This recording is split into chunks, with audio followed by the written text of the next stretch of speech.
যে আমাদের ভাষায় যে সফলতম লেখক বা বিজ্ঞানী বা সফলতম মানুষ, তাদেরও বিশাল বিশাল সব অপূর্ণতা থাকবে, আমাদের সবারই থাকবে। কিন্তু ওই অপূর্ণতার তুলনায় যে প্রাপ্তি, সেটা তো অনেক বেশি। বর্ণাঢ্য জীবন না হলেও প্রাপ্তি বেশি।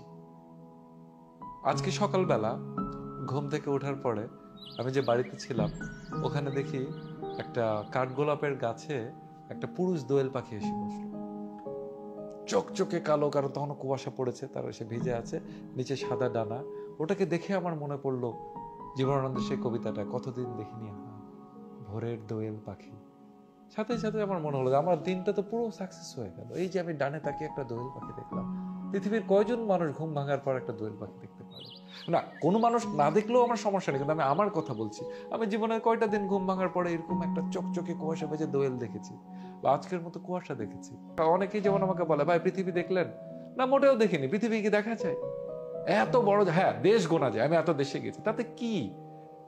সারা পৃথিবীর কেউই দেখতে পারবে না সারা জীবন দিয়েও। কিন্তু তারপরও আমরা যে দেখছি, আমরা যে কদিন আগে ভরা পূর্ণিমায় পদ্মা নদীর জলে যে চিকচিকে চন্দ্র কিরণ দেখলাম, জীবন তো এখানেই হয়ে গেল। কাজেই আমাদের সবারই, আমরা যে যতই দুঃখের মধ্যে থাকি, একটু তলিয়ে চিন্তা করলে দেখবো জীবনে প্রাপ্তি অনেক বেশি।